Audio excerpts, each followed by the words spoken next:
Welcome into the Beat Sessions, the place for all things music. I'm your host, Mitchell Weary. Let's have a look at this new record from Sufjan Stevens entitled Javelin. He released that on October 6th. This is studio album number 10 for him and his follow-up to 2021's Convocations, which is a massive collection of experimental electronic music. If you haven't checked it out, it's pretty interesting. I think when all is said and done, it will probably go down as the most experimental thing that he does, but hey, you never know. This is a man that with every album continues to redefine his sound successfully as well. It's like it doesn't matter what direction he chooses to take his music in. It's always resonating on a level that, I think most artists would beg to just make one album that hits the way that his music does.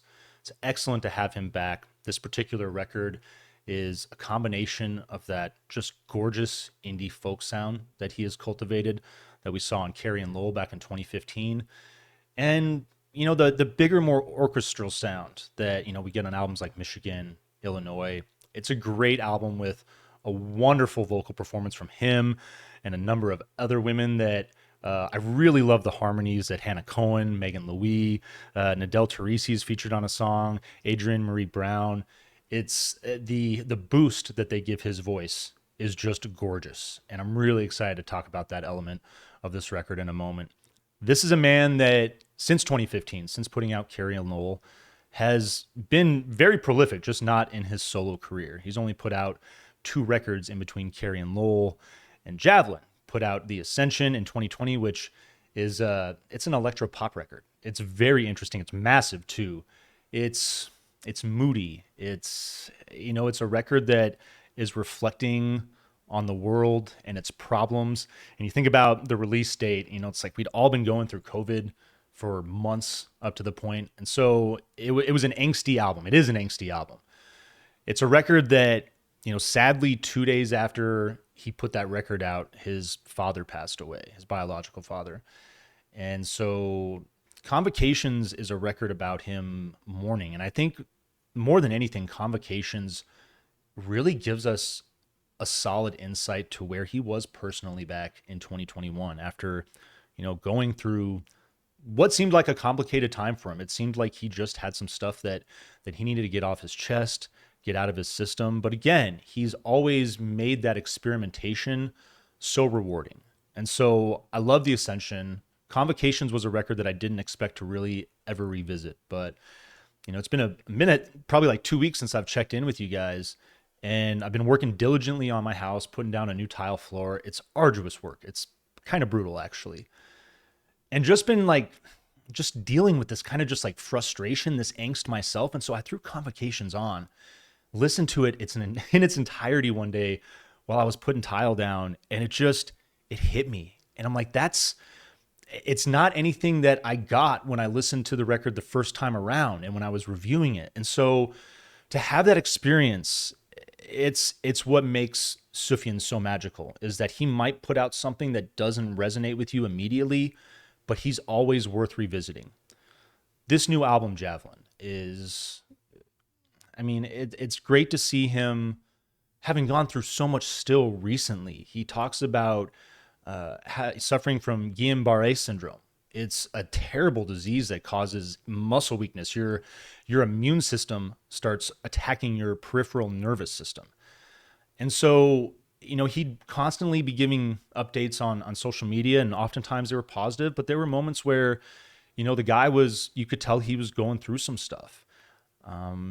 Lost his partner recently. Javelin is dedicated to his partner. It's, I can't imagine losing the love of your life. It must be such a difficult thing. And it's the manner in which he chooses to persevere. The world is full of beauty, but right now it's kind of an ugly place. And to have people like Sufjan Stevens creating art, creating beauty, creating something that allows us to distill and to recognize in those most just volatile and difficult moments in our lives that there's going to be greener pastures on the other side. Like we all have to endure troubled times, and to have a man like him who is willing to explore that but come out optimistic and to see that brighter side of life, even after all that he's recently gone through. He's a godsend. I'll just say it. This is a man that like I'm really happy to have him back. Happy to have him with a record that's a little more approachable than Convocations. I will say that. This is a record that 40 minutes, 10 songs. There's no filler on this thing. It's probably the album of the year. Just a gorgeous experience. I won't say that it's better than Carrie and Lowell, but I mean, throw something down in the comments section. Maybe it is. Maybe it's hitting you in a way that album didn't. I mean, that's what I love about the guy. I'm excited to go back and listen to that record again. It's been a minute since I've checked out that record. It's been a minute since I've checked out a lot of his catalog. So I love the impetus with this new record to dive back into him. And thank you, Sufjan, for all that you've gone through. You're still able to be that positive force and that positive light. And damn it, man, like I know I needed this. I needed this more than I think I realized. And not because it's just a quote unquote return to form, as I'm seeing a lot of people say, but it's imperative for people like this to be in the world. And I'm just thankful that artists like him are selfless enough to tap into that pain and to everything that they're feeling, and that they're able to package it in a way that allows us to go through that process. It's the catalyst, I guess, to get us over the hill, to get us to the other side where there's, hopefully something brighter. But that's never a guarantee either. That's another thing that I love about the guy, is that he's not willing to be honest, or he is willing to be honest about that. Just because you give it that effort, it doesn't mean that you're going to get anything in return. It's a tough thing to have to deal with in life. But again, it's nice to have people like Sufjan to give us that little boost when we need. This thing, it kicks off with Goodbye Evergreen. Simple piano and vocal to open. The harmonies, talking about those earlier, are so gorgeous on this song throughout the entire record. This is a cool track. It functions as an album opener, as you listen to it, but I love the way that it just stands alone brilliantly on its own. It's a great opening song. I really like the way you get this additional piano that creeps in. Most of these songs are going to start off with that kind of simple indie folk style, talking about Carrie and Lowell, but then they build into that bigger, more orchestral driven sound that, with the combination of his voice and the harmonies, it's one of the most gorgeous things I've ever heard in my life. I really dig the way that this opening track, Goodbye Evergreen, it builds into this chaotic frenzy, and then the music fades for a second, and then you just get this cool little coda. And it's structure of the song. If I'm gonna give something a little constructive criticism on this album, there's the structures of the songs all kind of have a familiarity in the way that a similarity, I should say, in the way that they start off with that indie folk feel and build. But again, that's what's so great about Sufjan, is that in dealing with hard times and trying to get over that hill, sometimes you're dealing with a lot in your life that's new. Oftentimes your foundation has been upended. So to have something that's familiar, something that, you can identify with is what I think is making this record so powerful for so many people. A Running Start is your second song. Arpeggiated acoustic riffs, very light. I really felt a big Joni Mitchell vibe in this song. Delicate vocal to maintain throughout the song. Great when the harmonies hit once again. More texture in wind instruments in this song, and then you get this big instrumental coda to close. Will Anybody Ever Love Me? Your third track. Gorgeous arpeggiated riff and light vocal. The tone rides a folk feel, more so than a lot of the other songs. I really felt the folk influence was more strong on this particular track.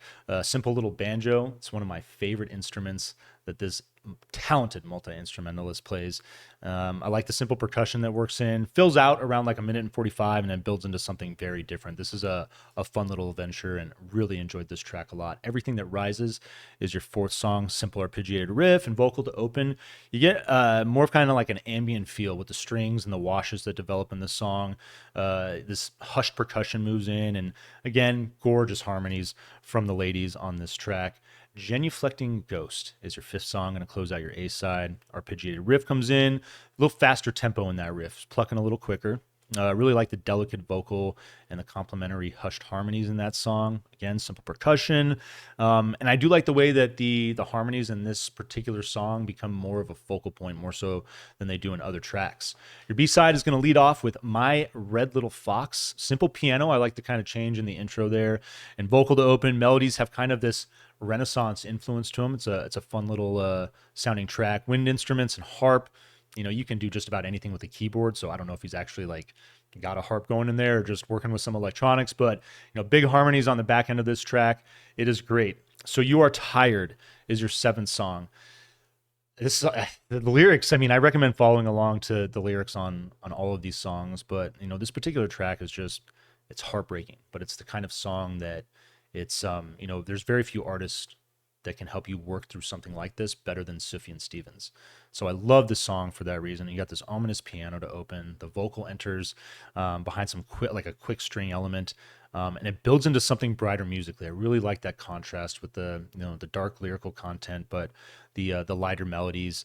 Coda is great when he sings "Death" towards the end of the songs. There's like this dissonant note, and then it goes to work full of melodies. Like the coda on this song is really nicely done. It's definitely a highlight. Javelin to Have and Hold is your eighth song, acoustic and vocal to open. Harmonies enter to create a little bit of texture. You got cymbal bass and some strings that are working on this thing. Probably one of the shorter numbers on the album. Your penultimate track is called Shit Talk, and this song is arguably one of the coolest things that Sufjan Stevens has ever done. You got Bryce Dessner showing up to play guitar from the National, so that's a great feature there. Arpeggiated riff to open, just the guitars, like the dynamic that's working between all the guitars on this song is pretty damn awesome. I love like the simple piano that's at work in the very beginning. First verse starts, you get like a little vocal and piano. The components, they keep working in and out, and it's just an excellent dynamic there. Song goes big about halfway in for a moment, and the refrain, "No, I don't want to fight at all." I love that line. I love the melody that's at play there, the harmonies and the way the music swells until about 2 minutes and 30 seconds remain in the track. And then you get this like minimal dark string element. The coda is quite an interesting experience. This is an amazing song. Definitely my favorite track on the record. I think most people are probably feeling that way about it. And then this album closes with There's a World, a phenomenal Neil Young cover off the 72 record Harvest.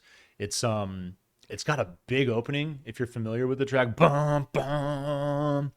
And so I dig the way that Sufjan kind of brings that down, and just working with a little guitar intro to open makes this, it's just a really pretty cover. And I think given the nature of that song, what's going on there, it's a great way to end this record. And I really think it highlights for now that, Sufjan, for better or for worse, he's gotten through so much, in the last like 4 or 5 years and made it to the other side. And I think this is a record that, like signaling that he's okay. I think that, a lot of us were concerned, obviously, with his health crisis, and, just listening to some of the other records, The Ascension and Convocations. It's great to have all those albums, and I love listening to them, but it's really nice to have Sufjan back in a more, I don't know, I guess, it's just more identifiable. It's, it's something that the familiarity is really hitting on this thing. And so we're going to vinyl please this record. It's probably, if not the best, definitely one of the best records of the year. And I hope you find this review helpful. Hope you enjoyed this review as well. Please like it, share it, subscribe to the channel, do all the things to help us blow this project up in 2023. And stay tuned throughout the week for more album reviews. We'll see you next time on the Beat Sessions.